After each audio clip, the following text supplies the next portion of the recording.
Assalamualaikum warahmatullahi wabarakatuh. Alhamdulillahilladzi 'allamal insana bil qalam 'allamahu ma lam ya'lam.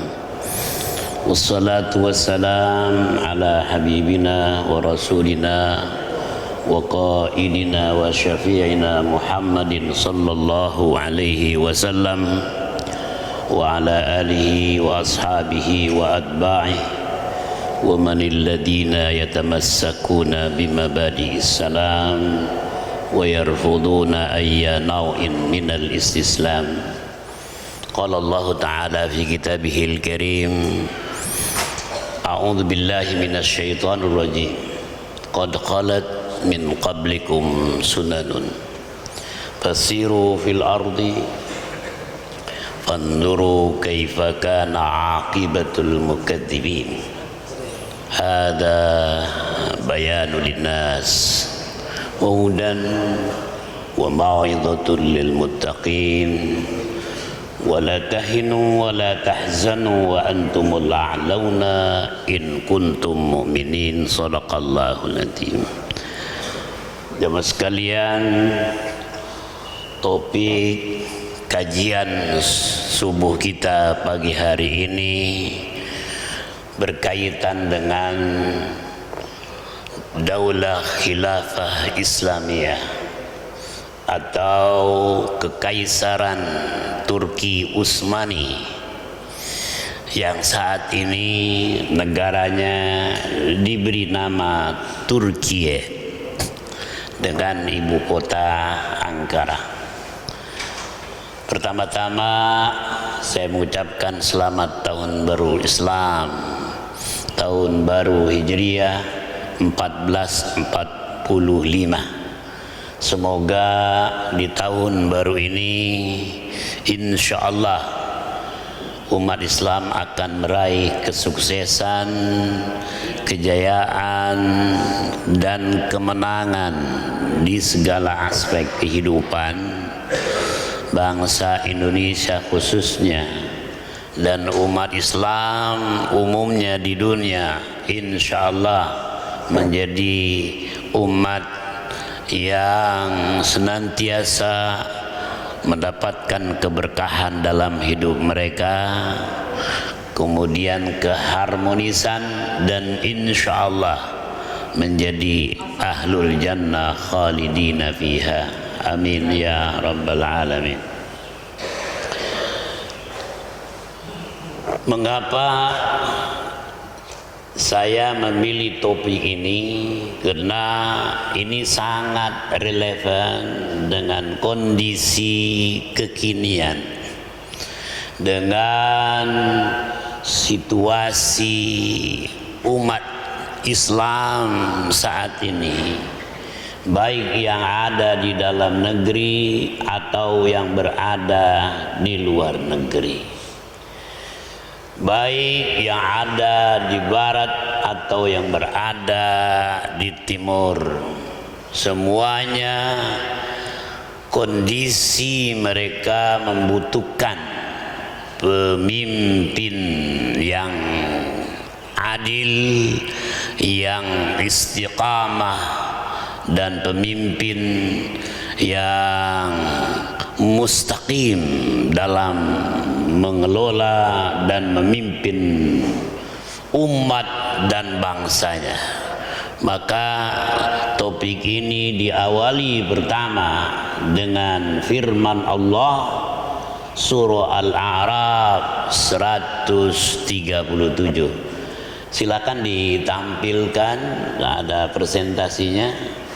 Ini saudara imam yang menghandle ya, saya sudah kirim topiknya kepada beliau agar ditampilkan. Al-A'raf surah Ali Imran 137, Allah berfirman, silakan dibuka ya Al-Qur'annya. Allah berfirman, qad khalat min qablikum sunanun fasiru fil ardi fanzuru kaifa kana aqibatul mukadzibin. Hadza bayanun linnas wa mau'izatun. Hadza bayanun linnas wa mau'izatun lil muttaqin.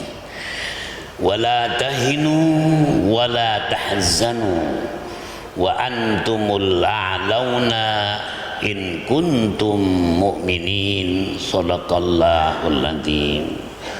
Nah jamaah sekalian, 3 ayat di dalam surah Ali Imran ini memberikan gambaran tentang peradaban umat manusia.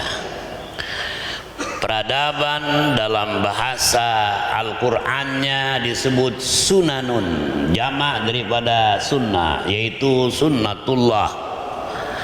Peradaban itu hasil karya pemikiran, dari aspek pemikiran, dari aspek budaya, dari aspek sosial, dari aspek ekonomi dan lain sebagainya. Nah, peradaban-peradaban yang terdahulu, kata Allah, sudah banyak.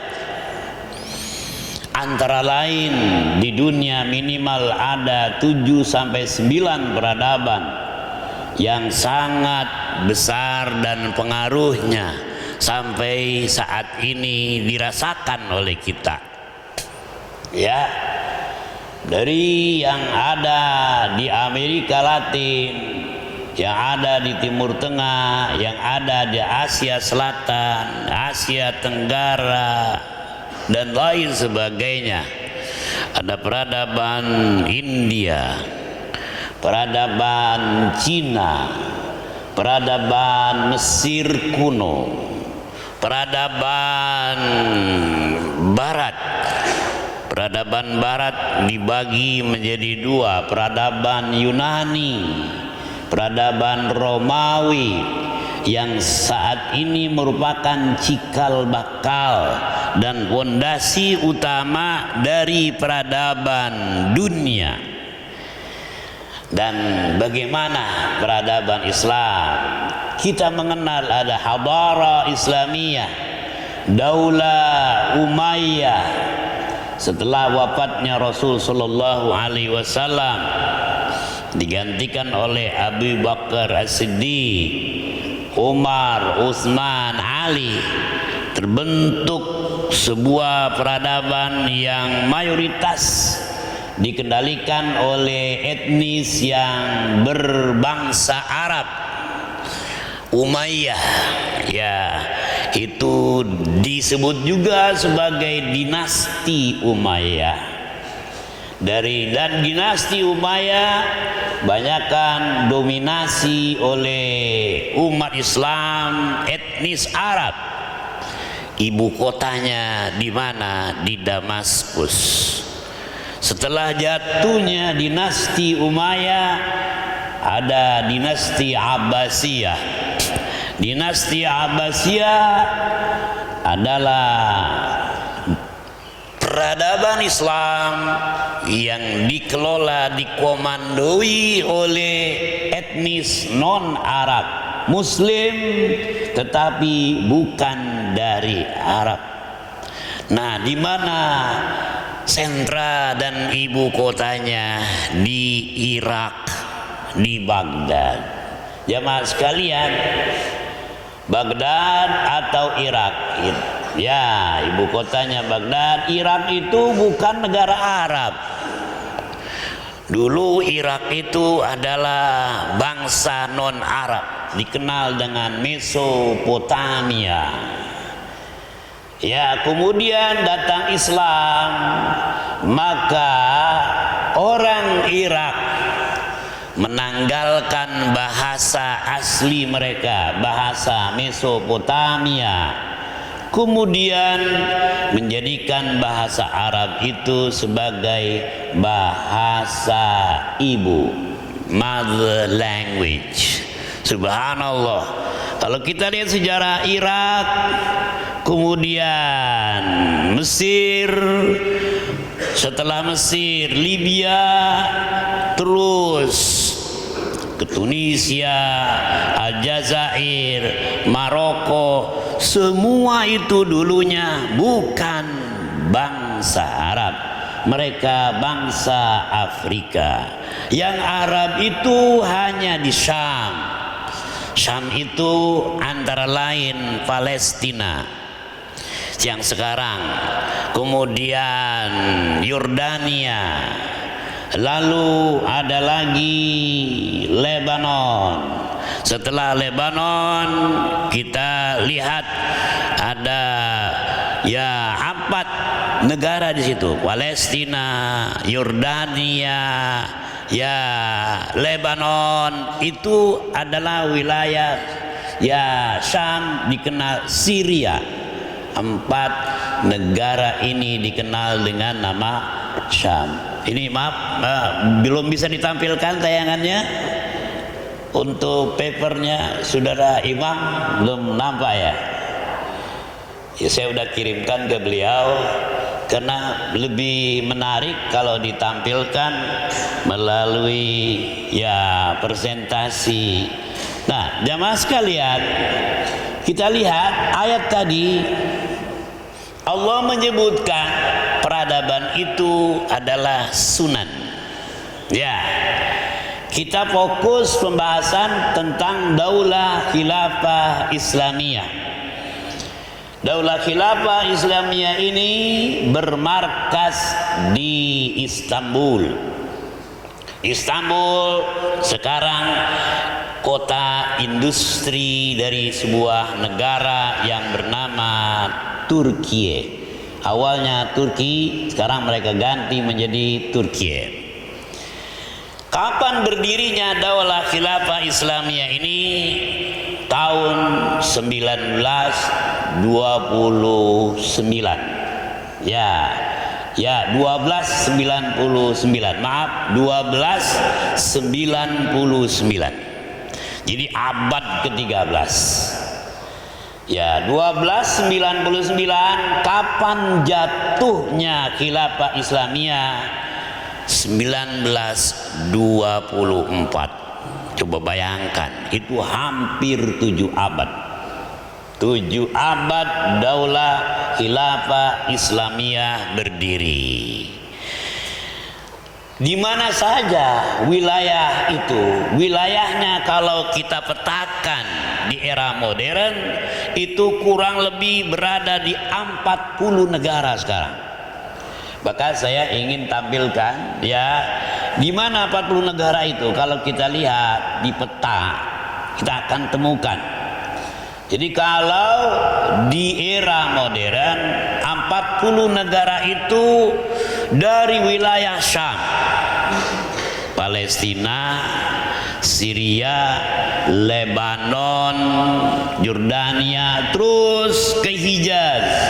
Hijaz itu Saudi Arabia, ya, terus Somalia, lalu apalagi ada di sana Yaman, ada Kuwait, ada Qatar, ada Uni Arab Emirat, ada lagi Oman, ada Bahrain. Sekarang ini yang diberi nama negara Teluk. Negara Teluk 6 negara, plus Saudi Arabia 7 negara, plus Somalia. Turun lagi dia ke bawah, kemana? Ke Mesir terus sampai ke Libya, terus sampai ya ke Irak ke atas, setelah Irak sampai ke Uzbekistan, Azerbaijan, sampai ke Turki, Istanbul atau Ankara ibu kotanya. Kalau kita lihat dalam petanya, di atas Turki ada Bulgaria, lalu ada Kosovo, ada Bosnia Herzegovina di bawah. Yang dulu wilayah ini adalah wilayah Daulah Khilafah Islamiyah, kemudian dikenal di era Perang Dingin namanya Yugoslavia. Uni Soviet jatuh menjadi beberapa negara, Yugoslavia jatuh pecah menjadi beberapa negara, termasuk di dalamnya adalah ya Kosovo, Bosnia Herzegovina, Montenegro, Slavia dan lain sebagainya. Semua wilayah ini dulunya adalah di bawah Daulah Khilafah Islamiyah. 40 negara termasuk Saudi Arabia. Jadi Saudi Arabia dulu adalah bagian daripada Daulah Khilafah Islamiyah. Makanya kalau kita pergi umroh, kita pergi haji, kita bertemu dengan orang Turki, berpapasan dengan orang Arab, apa sikap orang Turki? Orang Turki dengan orang Arab itu tidak terlalu hormat, ya, tidak seperti orang Indonesia bertemu dengan orang Arab. Bagaimana orang Indonesia ketemu orang Arab? Ya, kita agak nunduk-nunduk. Ya, tapi orang Turki tidak seperti orang Indonesia ketemu orang Arab. Kenapa? Karena bagi mereka dulu Arab di bawah, ya, di bawah Daulah Khilafah Islamiyah Turki. Nah, itu mereka lebih digdaya, lebih tegas. Maka kata Allah di surah Ali Imran 137, telah berlalu peradaban-peradaban. Ya, sudah banyak.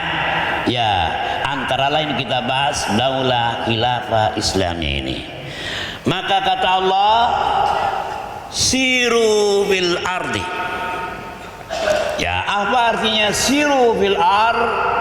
Maka kamu melanglang buanalah di bumi ini. Wanzuru, lalu kamu kaji, kamu teliti, ya, kamu lakukan research. Kaifa kana akibatul mukadzibin. Bagaimana Allah menyiksa manusia-manusia pendusta. Ya, itu jelas bahasanya. Kaifa kana akibatul mukadzibin. Sudah berhenti sampai di situ? Tidak. Hadza bayanun linnas wa hudan wa mau'izatun lil muttaqin. Ini penjelasan bagi umat manusia, bukan hanya orang Islam tetapi non muslim. Wa hudan wa mau'izatun lil muttaqin. Bagi orang yang bertakwa harus diambil pelajaran penting agar umat Islam, orang-orang yang beriman tidak dibinasakan seperti umat-umat terdahulu, kaum Ad, kaum Samud, ya, dan lain sebagainya. Allah hancurkan kaum Lut. Ingat Lut dengan LGBTQ-nya, LGBT, ya, saat ini sedang ramai dibicarakan. Siapa itu? Kaum Lut. Ya, siapa Lut? Mereka itu awalnya datang dari Irak. Ya. Lalu menemani siapa? Menemani Nabi Ibrahim alaihissalam. Lut itu adalah keponakan Nabi Ibrahim, lahir di Irak. Ibrahim berangkat ke Syam. Tinggal di mana? Tinggalnya di Palestina dan di Yordania. Setelah itu Nabi Ibrahim diperintahkan untuk melaksanakan, meneruskan tugasnya kemana? Ke Saudi dan wilayah sekitarnya. Maka Nabi Lut tinggal di Yordania dan Palestina. terjadilah sebuah tradisi yang sangat memprihatinkan, di mana kaum Lut melakukan perbuatan yang sangat tercela, yaitu yang dikenal sekarang adalah lesbianism, bisexualism, gays, kawin sesama jenis, nikah sesama jenis, dan telah menjadi sumber malapetaka. Dari mana? Bagi sebagian besar penyakit yang ada di dunia, termasuk AIDS. Nah, ini yang saya ingin sampaikan. Nah, inilah Turki dalam lintasan sejarah. Nah, next kita lihat di setelah ini, Nah, ini ayatnya yang saya tadi bacakan. Peradaban hasil karya manusia dalam hidup, simbol dari kemajuan yang dihasilkan oleh manusia dalam bidang seni, bangunan, budaya, dan pemikiran. Peradaban Islam bersumber pada ajaran agama Allah yang termaktub dalam kitab suci Al-Quran dan sunnah Rasulullah serta tradisi para salaf. Bedanya peradaban Islam dengan peradaban umum, kalau peradaban Yunani mengandalkan hasil olah pikir manusia, maka peradaban Yunani melahirkan para filsuf, Sokrates, Plato, Aristoteles, dan lain sebagainya. Itu dari mana? Dari Yunani. Peradaban Romawi melahirkan manusia-manusia yang kuat fisiknya. Maka di zaman peradaban Romawi ada peristiwa, istilahnya event, program, agenda, pertandingan antara manusia dan binatang hewan, binatang buas, antara singa, macan dengan manusia. Itu di zaman peradaban Romawi. Oke, kita teruskan. Allah berfirman, nah inilah qad khalat min qablikum sunanun fasiru fil ard. Kalau kita jalan-jalan ke Turki, lihat apa yang ada di Turki sebelum terbentuknya negara ini seperti apa. Nah, Turki ini wilayahnya sebagian di wilayah Asia, sebagian lain di wilayah Eropa. Maka kita lihat, kita kaji, fanzuru, pelajari, kaifa kana akibatul mukadzibin. Ada bayanun linnas. Ini penjelasan bagi manusia, hidayah dan peringatan bagi orang-orang yang bertakwa. Jadi kalau kita jalan-jalan tur, ke mana? Ke Saudi, kita berumrah, kita melihat sejarah. Kita berkunjung ke Mesir, ada kisah Nabi Musa, ada mumi, ada banyak peninggalan-peninggalan Firaun. Kita pergi ke Yordania, ada apa di Yordania? Sisa kaum Soleh, kaum Ad, kaum Samud, namanya Petra. Subhanallah, peninggalan yang sangat indah. Dulunya itu Petra, tempat kita jalan sekarang adalah sungai. Nah, itu ke Yordania.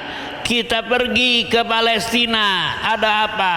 Ada Masjid Al-Aqsa, ada kuburan Nabi Ibrahim yang dibagi dua sekarang ini oleh Israel, satu untuk umat Islam, satu untuk Yahudi. Lalu kita pelajari kenapa Ibrahim dikubur di Palestina dengan istrinya yang pertama Siti Sarah dan cucunya Nabi Yakub dan lain sebagainya. Karena beliau dan keluarganya menghabiskan sebagian waktu di wilayah tersebut. Nah, next. Nah, ini wala tahinu. kita peradaban Islam jangan merasa rendah diri. Umat Islam jangan rendah, jangan menganggap kita adalah umat yang kalah, umat kelas 2 di dunia. Wala tahinu. Jumlah umat Islam sekarang ini sudah hampir melebihi 2 miliar di dunia.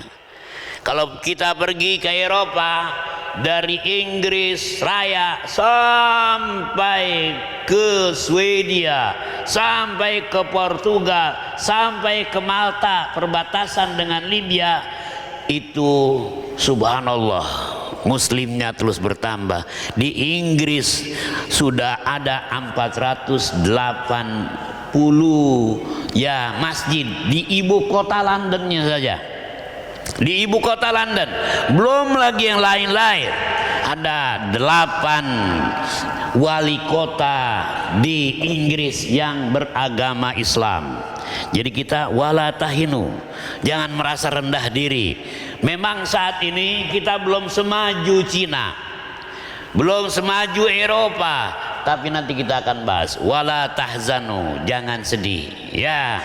Karena memang kita belum menjadi negara produsen, kita baru menjadi negara konsumen. Ya, semua alat-alat komunikasi yang kita pakai, dari HP sampai gadget-gadget yang lain, sampai infocus kita belum bisa bikin. Ya, itu hasil dari olah pikir non muslim. Oke, next. Maka kata Allah, wa antumul a'laun, kamu sebetulnya jauh lebih tinggi apabila kamu beriman. Ya, teruskan, next. Nah, ini ayatnya. Nah, jemaah sekalian, kita lihat Turki salah satu negara Islam termuka dan kuat serta disegani di dunia. Nah, ini wilayahnya, ini Daulah Khilafah Islamiyah ini segini ya. Kurang lebih kalau kita hitung ada 40 negara. Nah, ini ya Izmir, Rabon, Ankara, Bursa ini sangat terkenal. Kemudian Izmir, kemudian Antalin, Adana. Nah, ini udah Syria. Dulu Syria, ini ibu kotanya Baghdad. Ya, kemudian ini Mosul. Ada, kita kenal dulu ISIS. Nah, adanya di sini. Ini seluruh Armenia, Georgia, Grozny, itu seluruhnya adalah dulu di bawah kekuasaan Khilafah Islamiyah. Nah, inilah Black Sea. Ya, Black Sea ini adalah wilayah yang banyak dipertentangkan, terutama oleh Rusia dan Turki. Nah, di sini wilayah Eropa terus ke atas. Nah, di sini Cyprus, Lebanon, ini Beirut, ini Mediterranean Sea. Ya, Mediterranean Sea itu adalah wilayah yang memisahkan antara negara Timur Tengah dan negara Eropa. Nah, ini salah satu sudut pemandangan di Turki. Next. Nah, Turki juga sekarang ya, dulu dia menjadi kekaisaran, sekarang menjadi salah satu negara G20.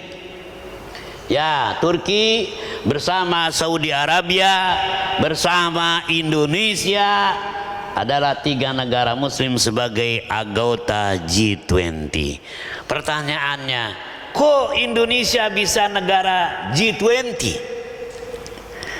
Apa yang kita ya banggakan? Modal kita apa sehingga dunia memasukkan Indonesia menjadi anggota G20 atau G20?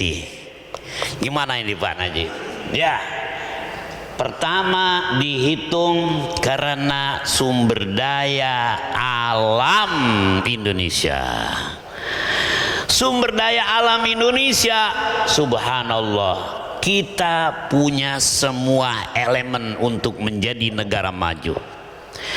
Kita punya minyak, kita punya batu bara, kita punya nikel, kita punya emas, kita punya gas alam.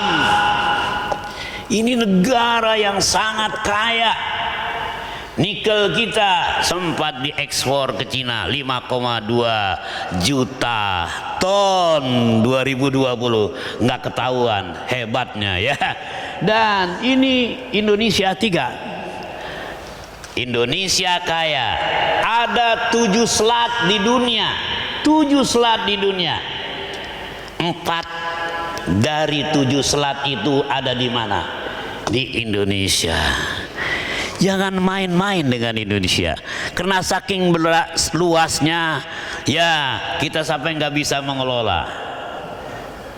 Ya, kita punya kekayaan laut, ikan paling mahal di dunia, paling mahal, bukan ikan paus ya, bisa dikonsumsi. Ikan paling mahal higienis adalah ikan tuna. Itu biasanya yang dikenal namanya blue ya, blue tuna. Itu adanya di mana? Di perairan Maluku, di perairan ya Papua, selat itu, selat Maluku. Itu harganya bisa 1-2 miliar satu ekor ikan. Bayangin aja itu ya, harganya fantastis. Nah, itu karena Indonesia kaya, lautnya ya semua kita punya, batu bara kita punya, nikel. Rupanya di nikel itu kalau kita sekarang mengikuti perkembangan rare earth itu masuk di dalamnya nikel, zinc yang merupakan komponen utama untuk apa? Untuk membuat kendaraan listrik. Ya, membuat apa? Komputer elektronik. Adanya di mana? Rare earth dan nikel adanya di Indonesia. Coba bayangkan, emas kita di Papua 2 gunung habis, sekarang ditemukan lagi emas di mana? Di Banyuwangi. Ditemukan lagi minyak di Aceh, ditemukan gas alam di Madura. Subhanallah, tapi rakyatnya belum juga kaya-kaya. Masih hidup di bawah garis kemiskinan. Mengapa belum bisa? Karena kita kubur nikmat, kita belum mengelolanya secara profesional. Yang kaya Singapura, kita beli gas alam dari mana? Melalui Singapura. Beli minyak dari mana? Melalui Singapura. Bayangkan, dia trading country. Ya, kita beli dari mancanegara, ke Singapura dulu, baru ke Indonesia. Singapura nggak punya gas, nggak punya minyak, ternyata mereka menjadi eksportir gas dan minyak. Mengapa? Li'annana juhala. Ya, kita lihat Indonesia. Mengapa Saudi Arabia kaya akan minyak, jelas. Raja Saudi sekarang ya, Raja Salman, anaknya Muhammad bin Salman MBS, secara politik sudah sangat dekat dengan dengan apa? Dengan Israel. Nah, Turki, Saudi Arabia, Indonesia. 3 negara ini ada enggak ya di antara 3 negara ini elemen bisa dinaikkan menjadi negara industri? Belum, hanya Turki. Nah, kita teruskan. Alhamdulillah. Next, setelah anggota G20, nah ini negara Eropa, nah ini negara-negara anggota Uni Eropa. Turki mau jadi negara Uni Eropa, dihambat oleh Uni Eropa. Kenapa? Mereka takut kalau Turki kuat, maka Turki akan menjadi negara superpower lagi. Maka dihambat dengan berbagai macam isu. isu demokratisasi, isu islamisasi, isu terorisme dan lain sebagainya. Ini negara Eropa, ya, dari sini Bulgaria, ini tetangga Turki, kemudian Kroasia, Slovenia, Romania, semua dulu ini yang ada sampai ke Polandia itu semua dulunya di bawah kekuasaan Daulah Khilafah Islamiyah. Nah, Turki alhamdulillah walaupun belum menjadi negara Uni Eropa, tapi dia sudah sangat powerful. Bisa mengalahkan Jerman, bisa mengalahkan Prancis. Ya, teruskan next. Ya, ini. Nah, kita lihat inilah Ottoman Empire tadi sampaikan. Ini ya kalau kita ke bawah terus ini di Afrika, ini Saudi Arabia, terus ini yang 40 negara sampai berhenti di Maroko. Maroko tidak di bawah Daulah Khilafah Islamiyah. Ini dari sini, dari Aljazair, Tunisia, Libya, Mesir di bawahnya, terus itu semua dulu di bawah Turki Utsmani. Termasuk 2 provinsi yang ada di Indonesia. Yang pertama Aceh, yang kedua Yogyakarta. 2 wilayah ini mengklaim dan punya hubungan baik dengan Daulah Khilafah Islamiyah. Dibayangkan, ini kehidupan Turki, dinasti Turki. Ya, next. Turki sebagai, nah ini Sultan Khalifah terakhir dinasti Utsmaniyah Abdul Majid setelah kalah selama 7 abad menjadi negara superpower. Mengapa dia kalah? Nah, kejatuhan dan kekalahan Turki tahun 1924 adalah bukti nyata hasil konspirasi negara barat yang sangat anti Daulah Khilafah Islamiyah. Nah, Diring keluar dari istana. Next, siapa yang mengalahkan Turki? Ya, nah ini 2 provinsi, Aceh dan Yogyakarta yang menjadi bagian daripada Turki Utsmani. Lalu di bawah siapa yang mengalahkan Turki? Mengalahkan Daulah Khilafah Islamiyah, mengalahkan Sultan Abdul Majid. Ya, next berikutnya kita lihat. Inilah orangnya. Ini wajahnya seperti siapa? Inilah namanya Mustafa Kemal Atatürk. Mustafa Kemal Atatürk musuh Turki menjadikan pemimpin gerakan pemuda nasionalis. Mustafa Kemal Atatürk sebagai ikon pejuang nasionalis sejati melawan Sultan Turki yang anti segala bentuk penjajahan dan kezaliman. Inilah orangnya. Mustafa Kemal Atatürk, ketua gerakan pemuda nasionalis Turki. Dia disupport oleh Barat, oleh Inggris, oleh Prancis, oleh negara-negara Barat menjatuhkan Sultan Abdul Majid. Maka Kemal Atatürk ya sangat anti ajaran dan budaya Islam serta Arab. Jadi di bawah kekuasaan Kemal Atatürk, azan dengan bahasa Turki, sholat dengan bahasa Turki, jilbab dilarang. Nah, jilbab dilarang, bayangin aja ya. Siapa yang berkuasa? Dia menjadikan polisi dan tentara sebagai alat untuk menekan rakyatnya. Ya, kemenangannya ditopang. Ya, teruskan. Nah, oleh karena itu pada saat dia meninggal, wafat, mau dikubur di Turki, yang namanya bumi menolaknya. Bumi menolak jasad manusia ini. Sampai dia mengambang, tidak mau bumi menerima. Akhirnya jasad Kemal Atatürk ditaruh di atasnya adalah apa? Batu kurang lebih 75 sampai 80 kilo di atas jasad dan kopinnya. Akhirnya baru dia diterima oleh bumi. Ini bukan bukan ya hoax, ini fakta.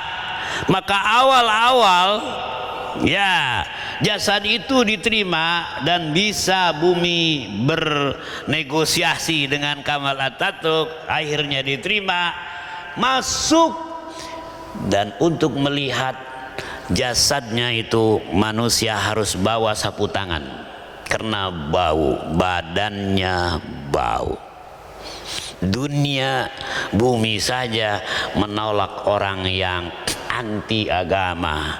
Jadi sekarang ada tradisi kalau pergi ke makam beliau dikasih sapu tangan atau masker. Oke, next. Nah, slogan anti-Islam dan yang berbau Arab menjadi pilar. Sekulerisasi, nasionalisasi adalah sebuah keniscayaan. Sipilis, sepilis. Apa sepilis itu? Sekulerisme, pluralisme, liberalisme. Apa sekulerisme? Memisahkan masalah agama dari pemerintahan. Sekuler. Inilah bapak sekulernya Turki itu. Ya. Next, kekuatan militer jadi unsur dominan dalam melaksanakan kebijakan. Larangan penggunaan jilbab. Ya, Pak. Islamofobia juga diterapkan di semua instansi pemerintahan dan kebijakan publik. Kata Kamal Atatürk, kalau kita ingin maju seperti Eropa, tirulah orang Eropa, pakai baju ya seperti orang Eropa, makan seperti orang Eropa. Ya, itu maju katanya itu maju dan modern. Next. Kita teruskan. Nah, ini maunya Kamal Atatürk, Turki kayak gini bebas ya. Ini kehidupan yang sangat hedonis, materialistis. Kehidupan bangsa Turki harus seperti Eropa ya. Next. Setelah ini apa? Nah, inilah ini Presiden Tayyip Erdogan ya. Tayyip Erdogan ini alumni pesantren. Dia belajar agama pada saat kebijakan-kebijakan sekuler itu diterapkan di Turki. Dia jalan kaki tiap hari, mau sekolah 6 kilo pergi dan 6 kilo ya pulang, 12 kilo. Kalau 12 kilo dari sini sampai kemana? Ya, bayangkan tuh sekolah jalan kaki. Nah, next. Ini mengalami kemajuan pesat Turki. Presiden Erdogan yang dimusuhi oleh Uni Eropa ternyata berhasil mengalahkan kandidat kemarin pemilu. Ya, next. Kita lihat apa? Nah, ini gambar antara lain kemajuan Turki. Ini drone. Kita udah bikin drone. Ini drone namanya drone Bayraktar. Drone Bayraktar ini adalah drone yang dulu mereka beli dari Israel, beli dari Amerika, lalu dibongkar, dimodif, dibikin sendiri. Akhirnya drone ini mengalahkan drone Rusia, mengalahkan drone Israel, dan ini mampu terbang di ketinggian 52.000 kaki.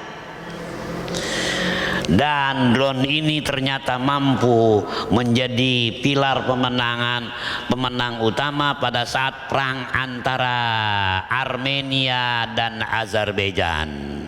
Azerbaijan perang, Azerbaijan Muslim, Armenia Kristen. Maka Turki membantu Azerbaijan mengirimkan drone ini. Hanya 2 minggu habis tentara Armenia, kalah. Maka Rusia berbaik-baik dengan Turki supaya Turki tidak mengirim drone ini kemana? Ke Ukraina. Perang antara Ukraina dan Rusia. Ini kekuatan dunia nomor 6, kekuatan militernya Muslim. Ya, next. Nah, apakah sampai di sini saja? Nah, ini jet tempur TFX generasi 5 Turki. nggak boleh dia beli F-16 Raptor 22, nggak boleh. Dia panas lalu dia beli peralatannya yang mirip-mirip F-12, F-16, dibongkar, mereka cari ya pakai teknologi IT mereka, jadilah ini TF ya X generasi 5 Turki, mengalahkan hampir sama dengan F-16. Baru minggu yang lalu akhirnya Amerika setuju mengirim F-16 kepada Turki karena Turki anti Israel.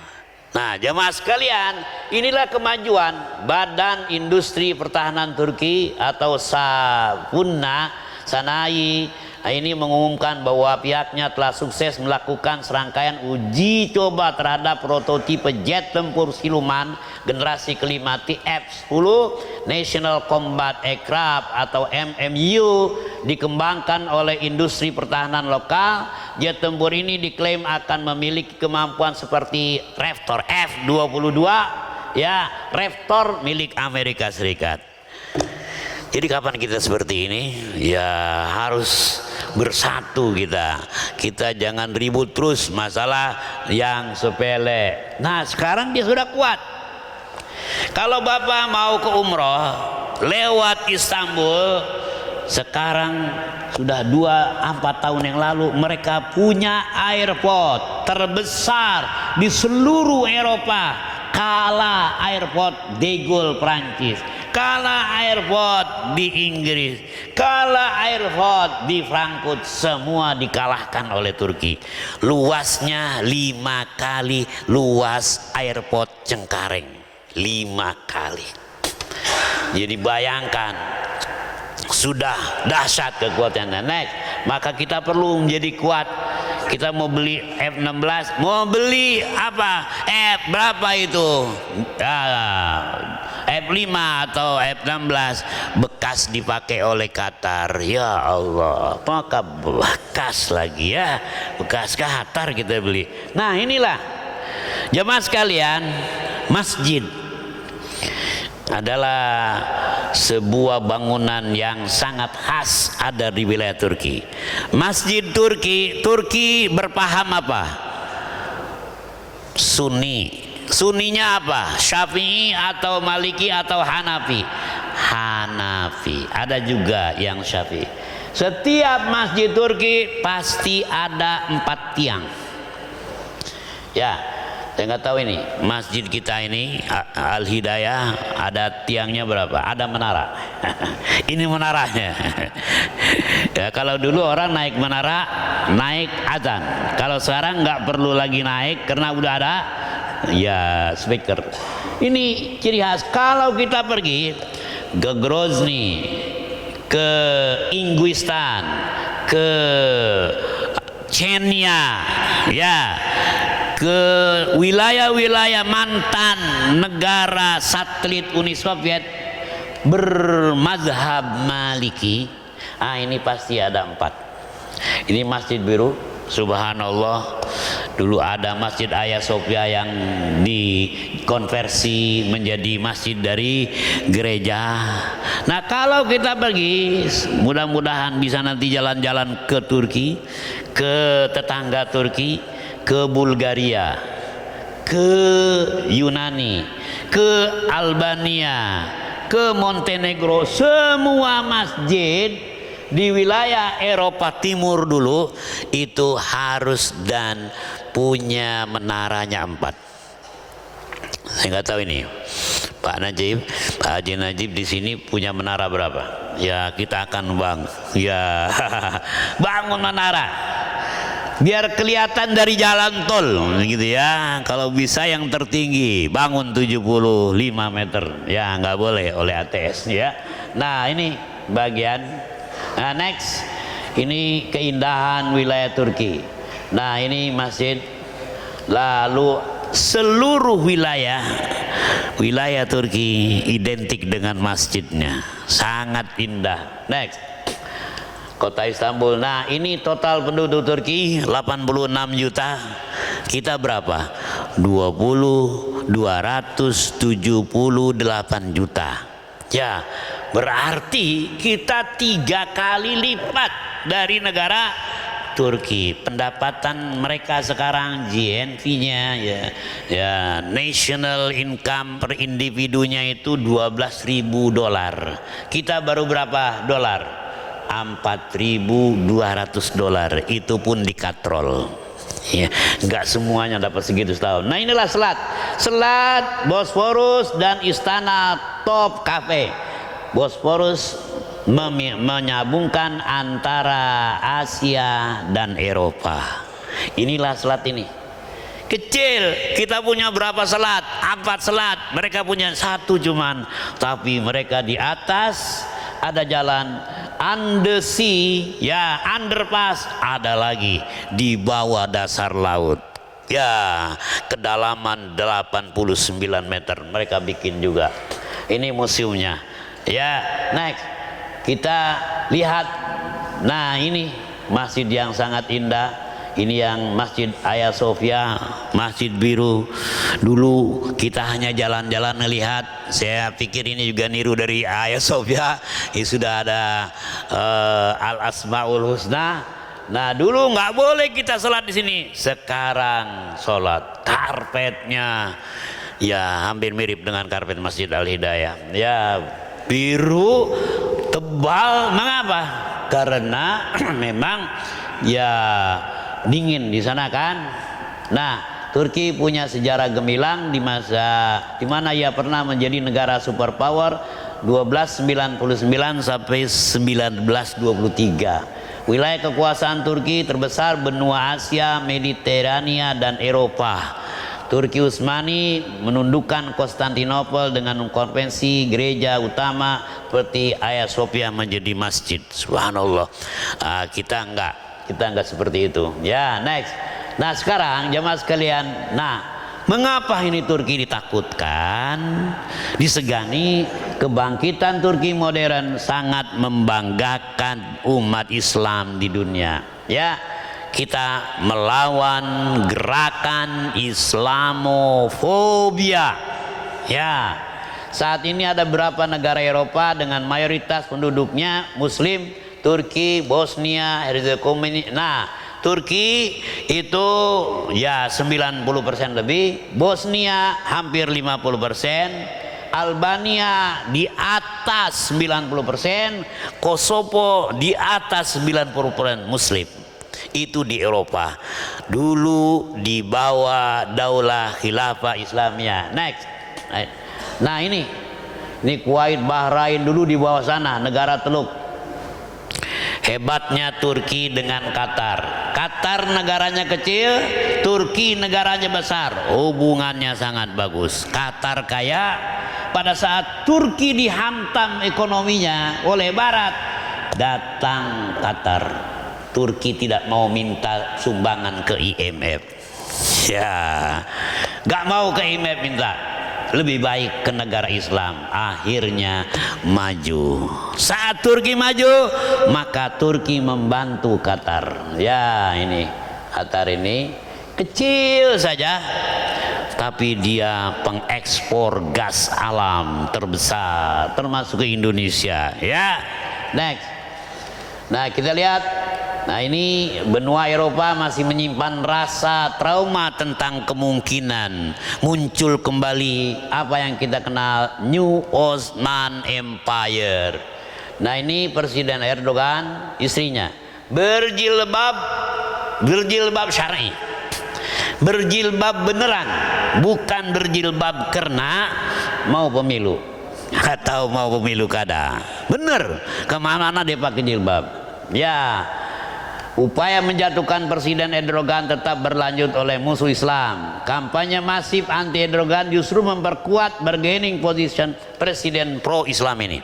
Kemarin bulan Mei mereka pemilu menang Erdogan 52,8% melawan oposisi yang didukung oleh Barat dan sudah berkomitmen Kalau dia menang, Turki akan kembali seperti di zaman Kemal Atatürk. Alhamdulillah menang ya. Oke, next. Nah, inilah hadis Rasulullah yang harus kita camkan.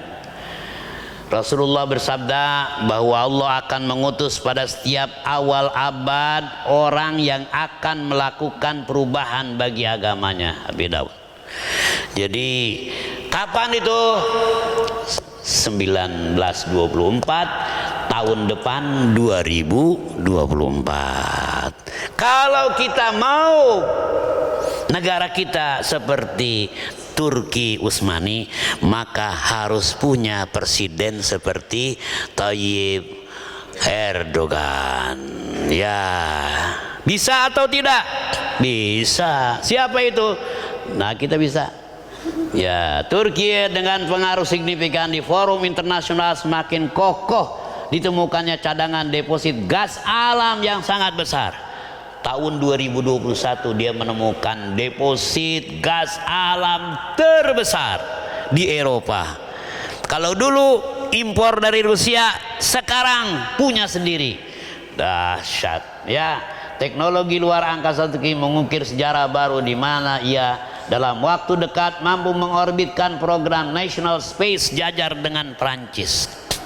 Jadi kita nggak nyewa lagi ya. Pak Anwar nggak nyewa lagi, kita bikin sendiri.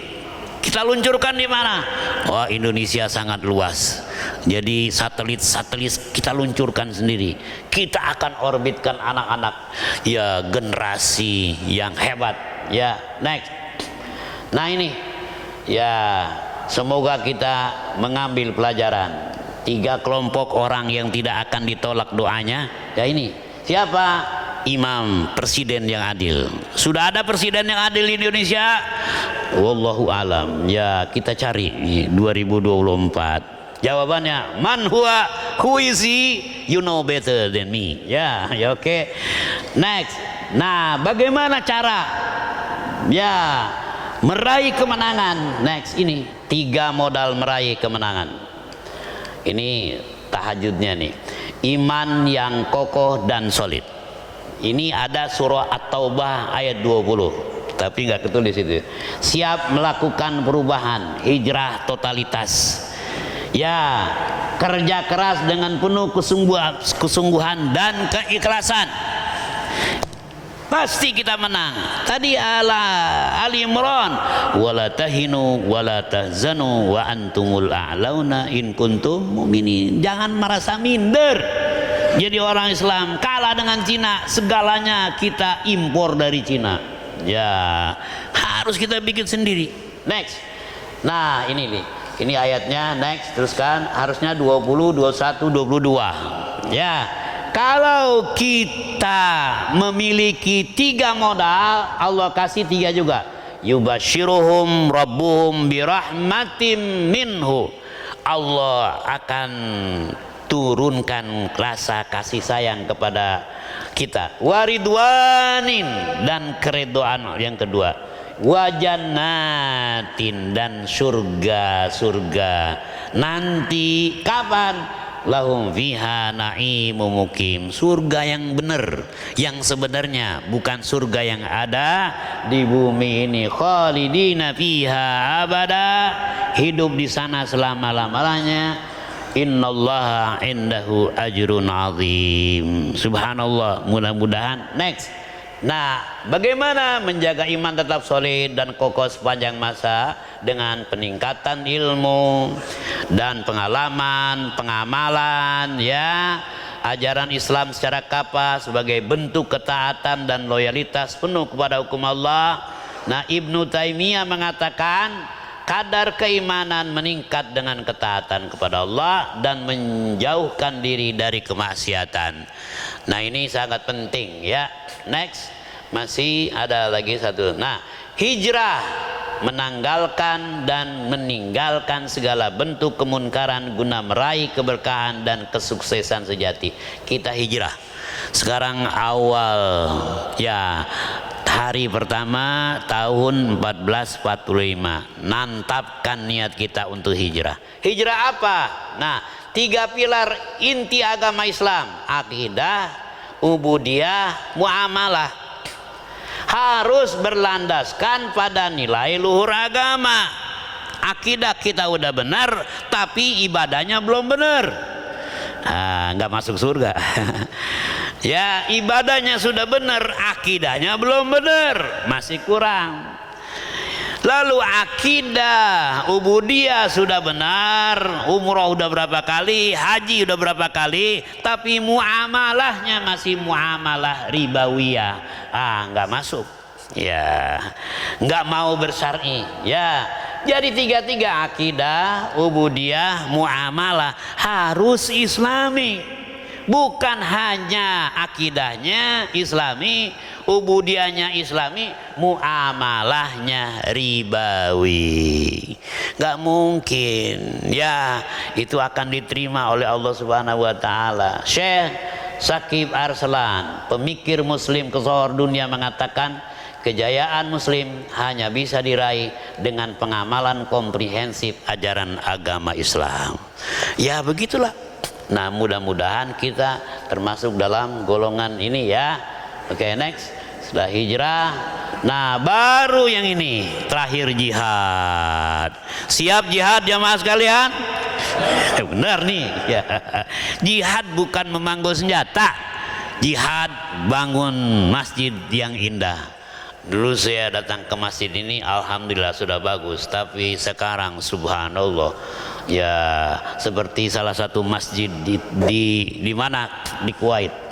Jihad pilar penting ajaran Islam yang sudah terbukti dalam sejarah sebagai motor penggerak meraih kejayaan. Jihad kerja keras, bukan jihad manggul senjata, membunuhi orang yang berbeda pendapat dengan kita, bukan. Jihad kerja dengan penuh perencanaan, niat baik dan keseriusan. Maka innamal a'malu binniyat. Bangun masjid seperti ini mudah kalau kita bisa melakukan pendekatan kepada jamaah kita, masyarakat kita. Uang sangat mudah dicari kalau memang niatnya mantap. Pimpinan DKM-nya siap dengan jajarannya, insya Allah jadi. Ya, dengan semangat itu. Ya, jihad meliputi segala aspek kehidupan manusia dengan misi utama membumikan hukum Allah. Ayat Allah tentang jihad berbeda dengan ayat tentang qital dan peperangan. Nah, di sini yang kita harus hati-hati. Sekarang ada kelompok liberal yang berusaha untuk menghilangkan ayat-ayat jihad di dalam Al-Quran. Telah terjadi distorsi sangat masif di dunia tentang makna jihad, di mana kesalahpahaman dengan sengaja diembuskan oleh musuh Islam. Ada, kalau kita nonton France 24, mereka mengatakan bahwa kelompok jihadis,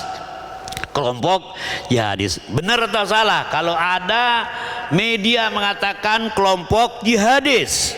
Salah. Orang jihad itu orang muslim yang taat, membayar zakat, membayar pajak, kerja ke kantor sesuai jadwal, itu udah mujahid. Ya, tanpa ada mujahid, Indonesia tidak akan menikmati kemerdekaannya. Tanpa jihad. Siapa mujahid? Termasuk di dalamnya Soekarno, Bung Hatta, para pendiri negara ini mujahidun. Ya, siapa yang mengusir penjajah? Mereka. Siapa yang menikmati kesejahteraan sekarang? Ya, hanya kita yang tahu. Ya, di negara ini. Ya, subhanallah, inilah yang terjadi. Stereotype media framing menempatkan muslim sebagai kelompok anti perdamaian, radikalis, anti Pancasila, anti modernitas. Itu hanya tuduhan. Apa tujuannya? Menjatuhkan umat Islam. Nah, inilah jamaah sekalian, hampir 1 jam saya bicara, mudah-mudahan bisa dipahami. Semoga 2024 kita punya pemimpin seperti Presiden Turki. Amin. Dan kita berharap sumber daya alam kita bisa dikelola untuk sebesar-besar kemanfaatan bangsa kita yang 62 juta masih hidup di bawah garis kemiskinan. Dapatnya income-nya per hari cuman $2 Amerika, dinaikkan sampai $4, tambah 90 juta orang Indonesia yang miskin. Itu yang $2 sehari, 62 juta. Kalau formulanya dirubah oleh PBB menjadi $4, maka yang miskin bisa menjadi 90 juta dari 278 juta negara ini, bangsa ini. 278 ya juta bangsa Indonesia, 90 jutanya yang miskin. Siapa mayoritas yang miskin? Ya, muslim atau non muslim yang miskin? Ya, yang mayoritas adalah umat Islam. Maka tidak mungkin kita bisa menikmati demokratisasi yang baik selama mereka itu masih miskin, selama mayoritas penduduk Indonesia tidak menikmati pendidikan yang tinggi. Mimpi kita mempunyai sistem demokrasi. Demokrasi sekarang ini adalah demokrasi yang sangat transaksional dan mengandalkan money politik, ya, modal politik. Terima kasih jamaah sekalian atas perhatiannya. Ya, mudah-mudahan tahun 1445 Hijriah ibadah kita semakin mantap, akidah kita semakin kokoh, muamalah kita insyaallah semakin islami. Allahumma ij'al jam'ana hadza jam'an marhuma wa tafarruqana min ba'dihi tafarruqan ma'suma wahdina siratan mustaqima wa la tatruk fina ya Allah wa la ma'ana syaqiyan wa la mazluman wa la matrudan wa la maghbudan birahmatika ya arhamar rahimin.